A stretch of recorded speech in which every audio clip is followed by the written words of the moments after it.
Hey guys, welcome back. Tisha here, back with another Sister Wives Season 16 review.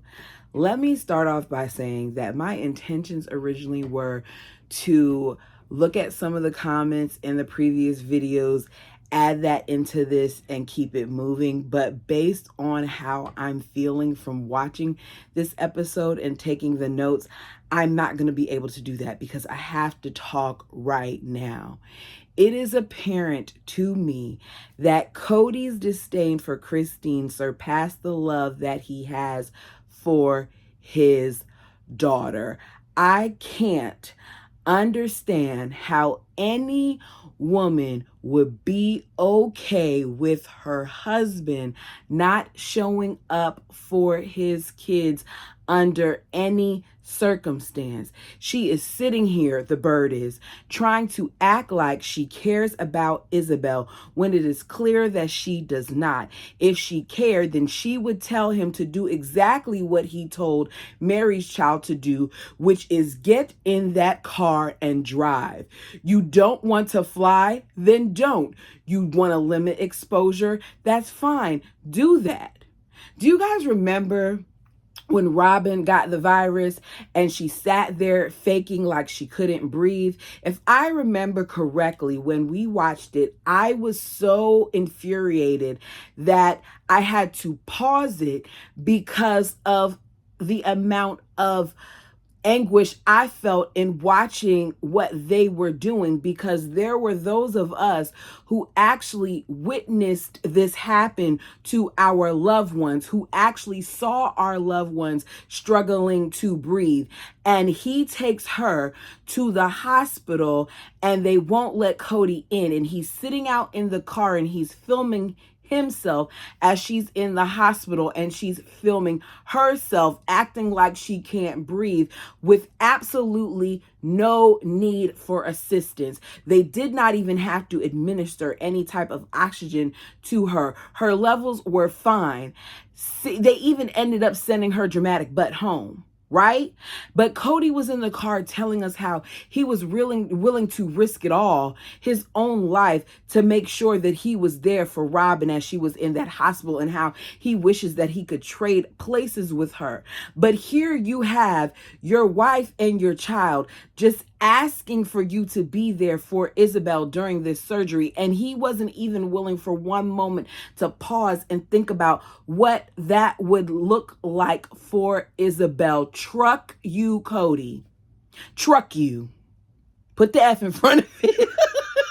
Seriously, because it's annoying. With each episode, I find myself getting more and more pissed off with the Feathers and the remaining adults. I'm mad at all of them, and I'm more upset with the Feathers, but I'm really upset with all of them because they allow for this man to get away with doing the minimum for these children and causing unnecessary division for years. Remember, I just want my wives to get along. Yet here they are getting along and you look pissed about it. I just want to have a piece of my own land on Coyote Pass. Yet you get a piece of your own land on Coyote Pass. You get your own portion, lot 1, and you want to complain about that too. So that bird and that feather and all of them just seem to just not get it, and they're not satisfied. But go ahead, do me a favor, hit the like button as we begin. So we begin this episode at Mary's house to discuss the lots on the property. I'm telling you all now, there are some things that I may leave out because they talk about it over and over and over and over and over again. If it's something that you wish to discuss, feel free to put it down below so we can talk about it. Despite not wanting to be there, Christine is making the most of it. She'd love for them to just sell Coyote Pass, we know this, and move to Utah, buying property there, but she can't do that. So the bird says, all the weird things that have been happening with their family and their culture is just frightening her, and it's scaring her, and it's stressing her out. And despite her being stressed out, Cody is stressed out too, because she sees him in such a dark place. And as she's talking, I can't help but think, forever the victim. When is she not trying to make it seem as if she is suffering? So she is hoping that they can get this all figured out. Christine says, I'm just going to go to this situation and approach it by moving forward with my mouth and my mind. But if I'm honest, my heart isn't there. And I think that Christine has come accustomed to doing that. She's been doing that for a good portion of us seeing her on this show. She's been doing it for a good portion of her marriage. We are reminded what everyone wanted in the beginning in terms of the land. The bird says, each wife will have land and that will be her inheritance. It can get sticky and hard. Janelle says, we used to do everything together. It used to all be put in this family pot and things of that nature. And now there is a change. And I'm not sure how I feel about that change. Whereas Mary thinks everyone having their own inheritance is a good thing, which it would be a good thing if it was fair, but nothing about a lot of what they've done over the years, in my opinion, seems fair.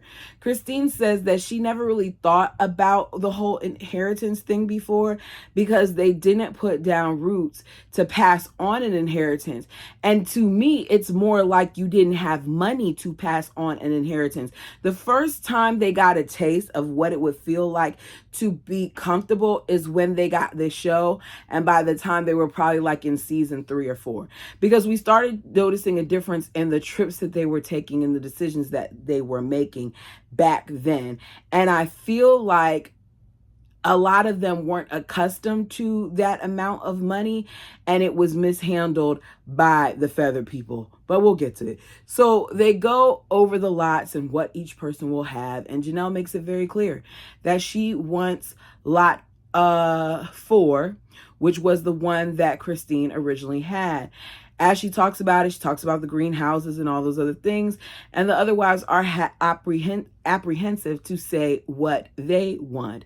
But eventually, Robin lets it be known. I'm not going to say what lot I want, but I do know that I don't want to be close to trees or near a pond, even though Robin's current house is surrounded by trees. But she doesn't want it, okay? So they go and they talk and back and forth, and Cody ends up answering for her, saying she wants lot 5. Like, you don't answer for anybody else, but you make sure that you say lot 5 because you want to make sure you and the bird get what you want, because if you don't stay with anybody else, you're going to stay with that bird. So Cody says Janelle and Robin are happy with their lots. And of course they are, because they have the bigger lots. They got what they wanted. And he can talk about trees all he wants to, but whether they got a bunch of trees or not, the lot to me is way bigger, and I personally could care less about the trees versus the lot. I mean, apparently in Flagstaff, trees are a commodity, but I just don't know. And I haven't got to see what's in the comment section from previous videos, so hopefully someone will let me know if the whole tree thing is true. So Robin doesn't want to say what she wants at first, because Robin wants to do the thing that her and Mary do, which is they wait around to see what everybody else's opinions are so they can move accordingly. But she eventually does say, after Cody yells it out, that she wants lot 5. Mary takes lot 2, which is next to Cody's lot. Christine says, I'm not happy with this because it seems like I'm getting a small lot and I don't like it. She then looks at Mary and says, I don't want to be close to you. Mary laughs, Christine does too, but there's some truth to it. The wives joke at various points during this lot talk, and Cody has a problem with it. Cody looks like he doesn't want to be there. Cody looks annoyed. Cody can't get out of there fast enough. He does not like that they're trying to keep the situation lighthearted, which to me, I would think that that's how you would want it to be. So Christine is given lot 3, despite loving the view and the hill on lot 4. So at this point, everybody is getting what they want but her. And Christine is convincing herself to be okay with this lot that she never wanted, because she knows that Cody knew that she wanted it, which goes to show you where they're at, because before he was real quick to say Christine wants this, Janelle wants this. Now he doesn't really care what Christine wants. Christine says it's hard to be told that greenhouses for Janelle are more important than where I want to actually live. And Janelle knows this. So despite all that she's been saying previously about these greenhouses, now she says to us that she could put the greenhouses anywhere. But how much does it matter? Because at the time that you're doing this whole talk one-on-one, you probably already had your lot established. If that were the case, I feel like she could have said that a lot earlier on. Once again, Janelle, I ain't really care for that part of you in this episode. Cody then asks the ladies if they're all good. He goes to each one of them, say, are you good with this? Are you good with that? Are you good with that? And they all say yes. And then he's asked if he's good with lot 1. And he says, it's like the last pick.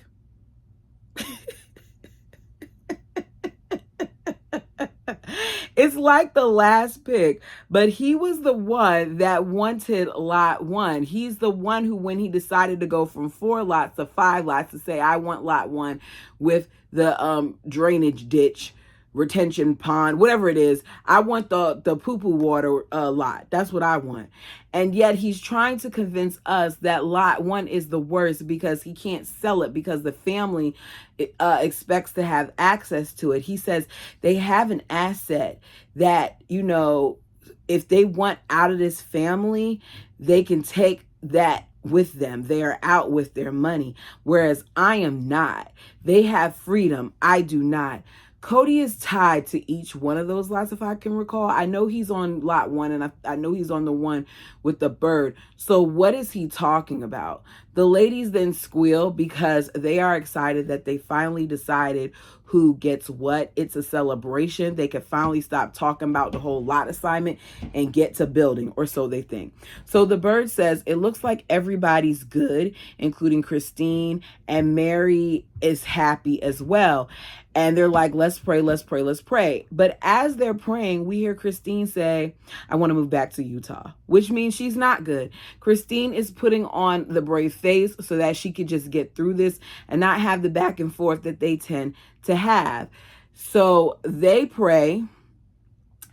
And as they're praying, we hear her say, I want to move back to Utah. The thought of them living together on that land when everybody is having a functional marriage and she isn't something that she wants. Cody says, I'm happy that they decided, well, you know, who gets what, and that they're saying this, but I always feel like someone has their fingers crossed. I always feel like there's some underlying problem, like I'm not spending enough time with this one, or I have favorites, or this or that and that. And in this instance, there is. Christine already told you she doesn't want to be there. So if she doesn't want to be there, then that means there's going to be an issue because she doesn't want to be there. End of that. Cody leaves. The other wives trickle off eventually. It's another day, and the family meets at Christine's. Notice that whenever they meet as the family, who he always sits by is the bird, further showing us that despite him trying to convince us throughout this season and last that he was going from house to house, that he really wasn't going from house to house. Because if he was going from house to house, he could alternate who he sits by, but he's always at the bird's house, so that's always where he sits beside, okay? It's always Robin and her family. He shows who matters most, and that's the feathers. Christine has the family come over. McKelty and Tony are on the screen. They're there to make an announcement. They announce that they are pregnant by showing baby shoes, but the baby shoes are more like toddler shoes, but either way, they get the point and everybody's so excited. She's due in March. We hear all the different names that people want to be called. Everyone likes to be called something different with the exception of Mary. She's the only one that hasn't given herself a name, which shows us at this point she has not even been connected to Maddie's kids because they already have 2 grandbabies in the family. So you should have some form of name. We then have the bird who's real excited to tell us her name is Bubby and how important it is for her to be a part of these grandbabies' lives and all this other stuff. And I'm just like, oh, whatever you say, bird. Like, I don't believe anything that comes out her mouth. And that's the end of that. Back on Coyote Pass. Cody meets with Christine at Coyote Pass in hopes of convincing her that this place will be better than the place that any place that she could be in Utah. I don't mean any harm. Some of you all have told me how beautiful Flagstaff is. I've seen it on some videos and things like that. But the views on Coyote Pass look similar to me as what you do see in some spots in Utah. That might be my ignorance talking here because I've never been to either place. But that doesn't make sense to me that he's acting like this one little spot on Coyote Pass is so grand when Cottonwood and some of those other places were nice as well. And where there are beautiful places in Utah as well. Look at where she got married. Different part, of course, because was it Moab? It was different than where she was originally talking about going. But either way, there are beautiful places. So for whatever dumb reason, he asked her to come talk to Coyote Pass. This man, in my opinion, loves getting Christine's hopes up for no reason. You all tell me your opinion on it. There was no point to have this conversation on the land. She doesn't want to talk to him sometimes about certain things because their ideas of marriage are a lot different. He brings up when they talked about Utah, how giddy he was. She tells us he was giddy, but when they got to Coyote Pass, it surprised her because when they were in front of everyone, he acted differently and she felt betrayed. We get a flashback of that. He tells her he's sorry for acting stoic in front of the family. And she's like, stoic? She tells us stoic. He's acting like he was stoic, but what he was acting like is an ass. And that is a good point because he was. And she, for that reason, amongst many others, does not feel like he's sorry. And it's because he's not. Cody enjoys playing games. He always accuses the wives of doing it, but he does it himself. So he tells her that he talked to all the wives and there are mixed emotions about moving. But he's like, I don't want to tell you where everyone else is with it. I just want you to figure out where you're at. She already knows where she's at. She wants to move. So why does anyone need to figure out anything when she knows she wants to move? You sound crazy, Cody. What are you talking about here? Christine says he made himself clear. Why is he doing this? She says, I would move to Utah in a heartbeat. Is it still on the table? And he tells us it's not on the table. And I don't want to slam her again, but this is a woman who hasn't heard us all say no. But she heard you all say no on Coyote Pass, which is why she started crying. And she's like, we're not moving, are we? But then you tell her that the wives have mixed feelings about it, which implies that some people may want to go as well. Don't act like you don't understand why she's not getting it when you keep on playing games to make it so that she doesn't get it. You keep on switching up on her. She heard you. Christine is over it and tells him that she can't do this emotional roller coaster with him anymore. He wants her to say that she gets it and she wants to stay, but that's not what she wants to do. And you need to stop trying to force her to saying things that she doesn't want to say. But Cody's so accustomed to getting these women to do what he wants them to do that he thought that he would able to do this in this period. But this Christine is not the Christine that we met season 1. So she wants to be a family. She says, we do not have community here. Understand, them not having community is a big deal. They have not been a part of their church for years, and it meant something to her. Christine was brought up in this faith, and over time her beliefs have changed on certain things, but she wanted that community. Christine said, there are other reasons why I don't want to live here, but I don't want to talk about it. I don't want to go down that road. He says he feels like he can't make Christine happy, and he's starting to wonder what's going on, but he already knows what's going on. They aren't having a marriage. Christine says, I'm not ready to build a home on this property yet. Why would I want to build on the same property with him in my dysfunctional marriage when over there he has a functional one? That's talking about the bird. She may be talking about Janelle as well because she doesn't realize that Janelle's starting to have some problems too. I think as she's saying that, welcome to how Mary was feeling in Vegas. Time and time again, they kept acting like Mary feeling like her world was going to end when Leon left was so confusing to them and they didn't understand it, and she still had the family this and she still had the family that. But this is a prime example of why Mary was feeling the way Mary was feeling, because at this time Mary was by herself. Mary was not in a functional relationship, and this is what Christine is now experiencing because he has done this already. You're now going to be the second wife that he knocks off. Christine tells him he is not safe, and neither is this conversation, because he starts talking about, her dad or whatever. She's like, we're not doing that. You're not safe. Neither is this conversation. She walks off and says, I'm not going to talk to you.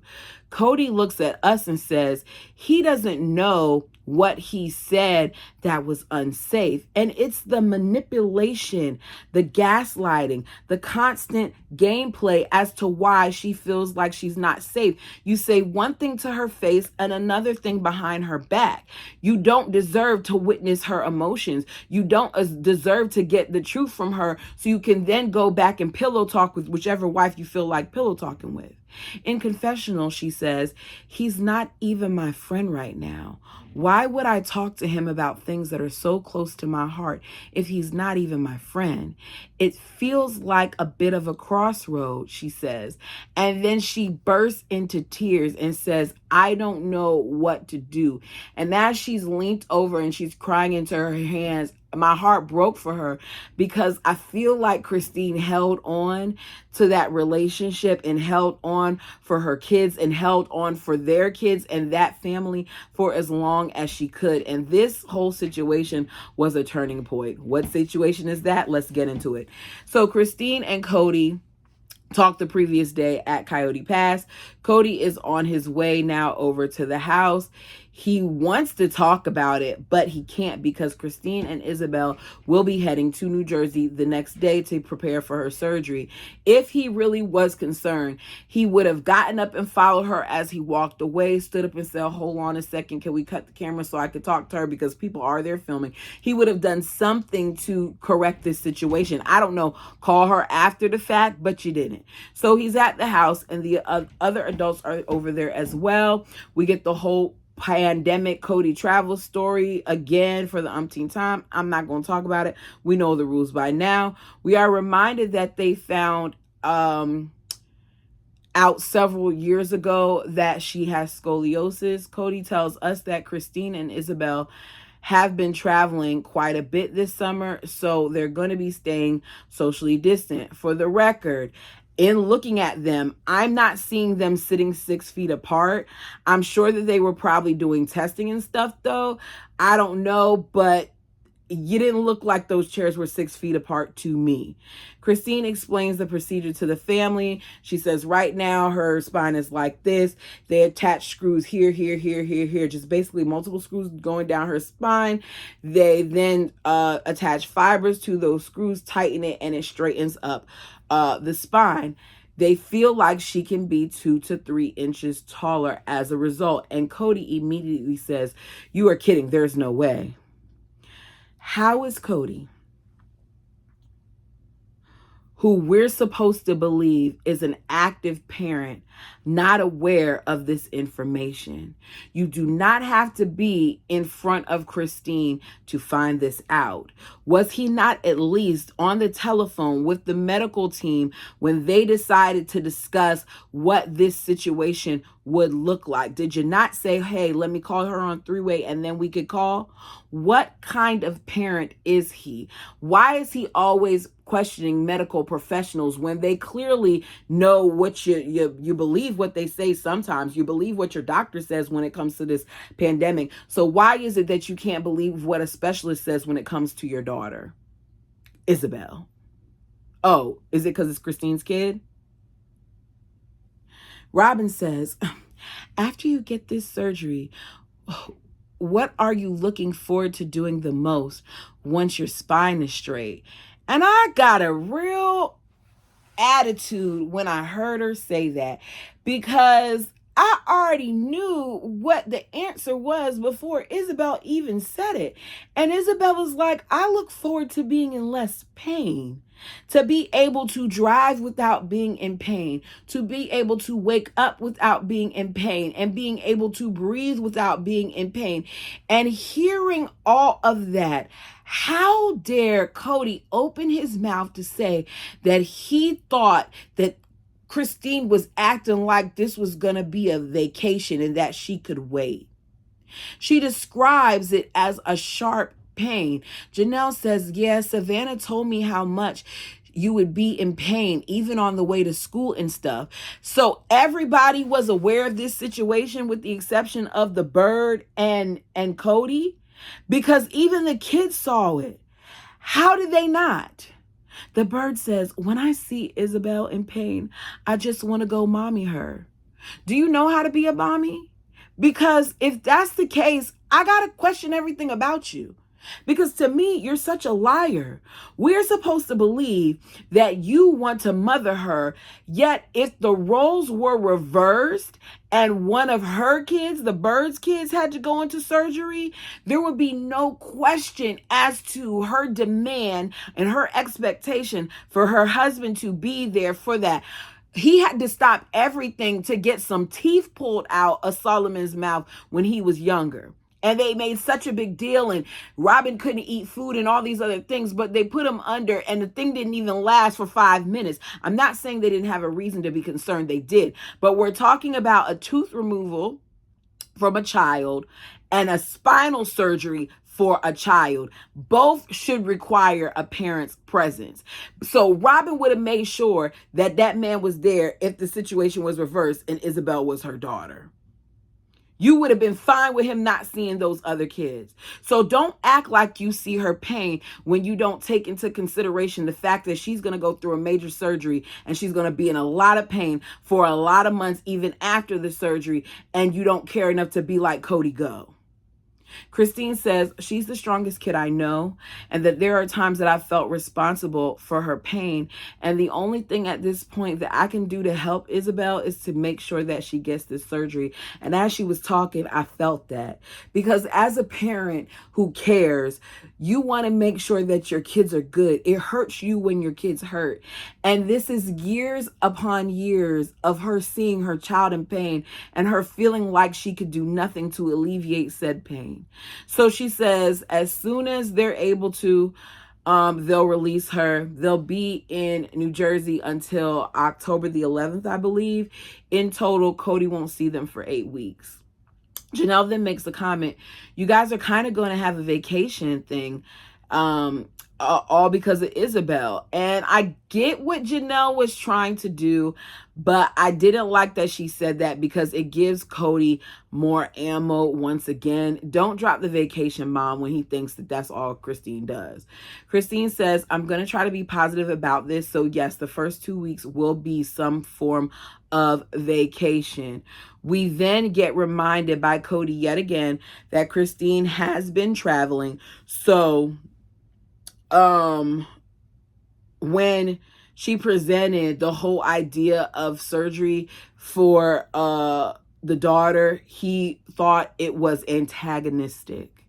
He said, my belief was that it was no longer about Isabel, her needs, and what was best for her, but rather that Christine wanted to take advantage of the time and really get a vacation out of it. I haven't been aware enough of the daily grind that Isabel was going through with her pain.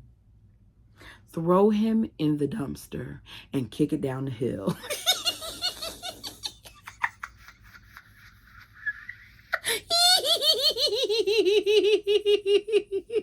Could you imagine pushing Cody in the dumpster? I'm thinking of a cartoon and like dropping it and like letting it go down the hill and seeing the little noodles fly in the wind.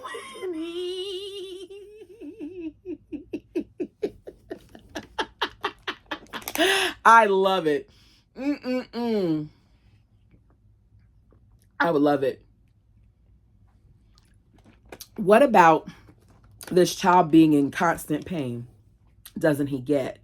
It's mind-blowing that after all these years, after seeing the bruises and the indentations from her wearing that back brace, after seeing the multiple times that she would cry, after hearing the pain in her voice, that he had no idea of how much pain his daughter had been in for years.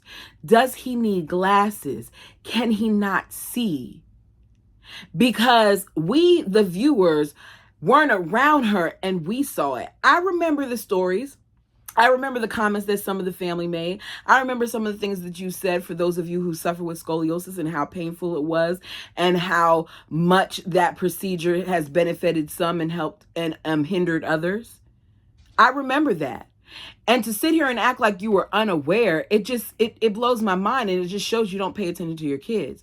To make it seem like Christine just wanted the surgery as a result of her being able to go on vacation. What teen do you know that volunteers to have surgery? It's surgery. It's a medical procedure that can result in you being unalive. It's not fun. She's going to be in a lot of pain after this. You just heard the lady say that they're putting screws in her spine. That hurts.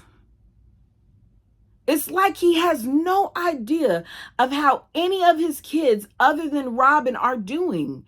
Her kids are the only one that matters. I don't get it. So everybody leaves, gives their air hugs, and Cody shows his callous nature to me once again.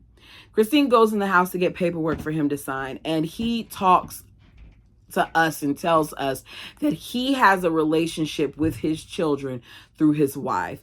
What the hell do you mean that your relationship with your kids is contingent on your wife? It isn't the responsibility of your wife. It's the responsibility of you. What makes it worse is he's talking like he's talking about a kid, or like he is living in state A and she's living in state D. Y'all are up the street from one another, and you can easily pick up the phone and call or easily come and check in on your kids. It's not Christine's job to make sure that you have a relationship with your kids. She did it long enough.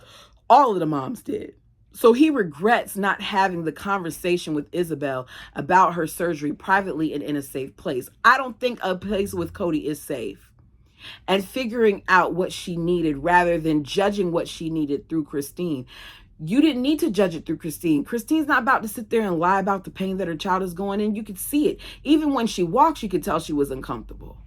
He says he's sorry to her that he can't go because, there's a healing element from a parent's love, and he's not going to be able to give it to her. And he's like, you understand it, right? You understand why I can't go. You're not going to become a bitter old housewife because your daddy didn't do this for you. I said, what type of crap is that to say? How about she's going to become a hurt child, or maybe a bitter child now, you douchebag, because you keep on showing that she doesn't matter. You keep on thinking that you can make references to her mom and act like it's okay, because who cares about her being a bitter housewife? She's not even an adult yet. She's not even married. Her husband isn't neglecting her. Her supposed father is. He says, you understand I'll miss you. Isabel tells him, yeah, I know, it's okay. Completely different than what happens when she gets in the confession.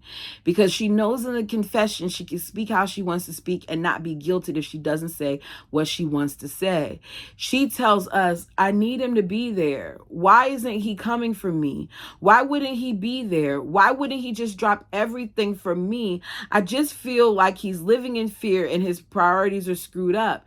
And his answer to that is he can't be away from the family. That's what he says. She says, how long are you going to stop your life and put everything on hold? Is what she says in confession. And it's a good question because we're nowhere near done. We're still in it even now. They say their goodbyes and he does not hug her. He was just sitting less than 6 feet from her, standing less than 6 feet from her. If you're so concerned about catching something, where's your mask? Where are your wipes? Where's your hand sanitizer or change of clothes so you can hug her? Or as one of you suggested, a blanket so that you can wrap it around your baby and embrace them for a few moments, because this may be the last time that you see her. What if there's a complication? He sucks. He sucks. The thought of knowing that my loved one is going into surgery and it could go one way or another, and I don't embrace them, this could be the last time I'm seeing them. I know that I'm not going to see them for at least another 2 months, and I can't hug them. I can't put on an N95 mask and then some to make sure that I can embrace my child before she leaves, because I want you all to think that I'm so concerned about these protocols, yet I don't have basic things that everybody at some point had to make sure that they were sanitizing and using. It was to the point where people who never used hand sanitizer before in their vehicles kept them in their vehicles and had them on their person and had wipes and all those other things because they knew that they needed it. Christine comes out with her pen from her house and the paperwork from her house, and he can't even be bothered reading it. He says, "Where am I signing?" He takes the pen in his right hand, I believe it was, and then he licks his finger with the other hand. It's the pandemic.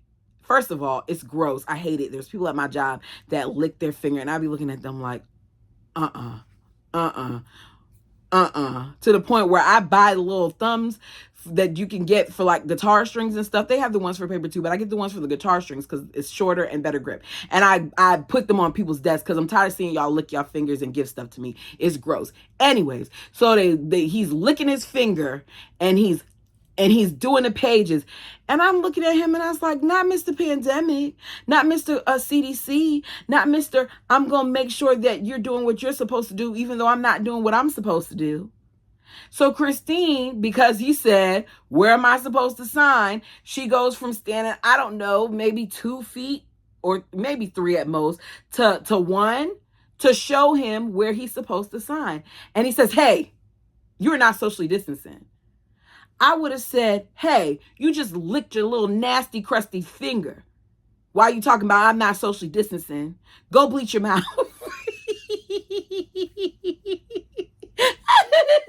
He tells us that I told her that because she's been traveling. The bird then makes an excuse for him trying to act like, these are the rules and Cody's came up with the rules. The fact that you need to keep telling us that Cody does it doesn't change the fact that we know it was you. We know it was you. And he's just worried about, the unity of his family. And I want the bird to shut up because she's an awful person just like him. I'm not making any excuses for that bird. I don't like her and I don't like her husband. So Christine says, Cody and I aren't close and we aren't good. You hear Cody agree to that. And he adds, this isn't the experience of soulmates or people who love and respect each other. She says, I would love it if he could come for the sake of Isabel, but I don't care if he's there or not. The separation for us might be good. And I said, good for Christine, because he clearly isn't that scared of, the situation like he tries to make us believe. He's used it for convenience, which is why I think his sons called him out the way that they called him out, because as some of you all said, Cody, based on things that he said in the past, what he's saying now isn't matching up. If he was so concerned about this situation, we see him with mask on all the time, taking actual precautions. Do y'all know, whether you believe in the mask or not, that there's a lot of stores that I still go into with the mask on? The other day, I went to go to Sam's Club to buy a whole bunch of stuff, and I couldn't stay in there long because I was overwhelmed with the amount of people that were standing on top of each other, and it just wasn't for me. I think I scanned 4 items and left. Scan and go, best friend, and left. And I said, I'll have to approach it another day when it's not a whole bunch of people in there because it was just too much for me. It's still out there. It's still real. But this man wants us to think he's Mr. CDC. Cody claims he is struggling because he can't be with Isabel for her surgery and because the family isn't listening to him and they're doing what they want to do, and it's just breaking his heart. And I said, why are you making this surgery that is about your daughter about you? It's not about Cody, and we don't care if it's breaking his heart because Cody has no heart. He feels like they're screwing this up so badly and he's so sad about it. You don't feel sad about anything except the fact that you don't have as many people doting upon you, and that's it. Every single confessional, every single scene, every time Cody is by himself, it's like watching a little kid throw a tantrum over and over and over and over again because he's not getting what he wants. And because he's not getting what he wants, he's going to make it miserable for everybody else who's around him. Kids, wives, animals, it doesn't matter. Nothing is being spared. And as I'm watching this, I'm sitting here and I'm saying to myself, as a woman, if I was married to that man, I already know we would not make it, because there is no way that I'd be silent while you sit there and treat my kids like crap. There is none. That scene that we saw a couple seasons later with him and Janelle going at it, it would have been 20 times worse than that. He wouldn't have been able to walk up in my house like it's his because it's not your home.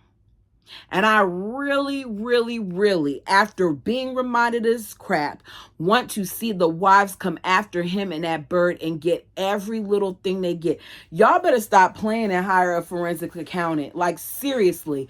I know that attorneys cost a lot of money. I know that doing that type of audit will cost a lot of money. I know you're probably not going to be able to get your stuff back as far as the house goes because that down payment was probably given as a gift. I don't know how you all did your family funds. I don't know how you separated, whatever. But stop holding on to stuff and let them go so that they can really, really experience what it's like to not have. Some of them don't need that show. Some of the wives don't need the show. The bird and the bald eagle do. So let's limit what they do a little bit. Let's hit them where Cody seems to care most, and that's in his pockets, because he only fears poverty, remember? You don't fear the loss of your family. And I'm trying to be careful here because I understand what happened with Garrison. That's a whole nother situation. So please understand when I say the loss of your family, I don't mean like that. I mean like he did not care enough or fear that at some point he could not be involved with his kids who are here. Something's wrong with that. But you all, let me know what you thought about this one. As I said, this one ticked me off. How did it make you guys feel? Like the video. I don't even remember if I said that. It helps the channel. Subscribe. We are on the road to 2,000. I'm hoping that I'll be at the 1,500 mark soon. I know 2,000 sounds like a big, tall order, but guess what? It's going to happen sooner than later. Also, I gotta see where I'm at because I think I started recording Sister Wives season 17. So we're not gonna have these rewatches much longer, but it's okay because we have the new season coming up. Let me know your thoughts. Until next time.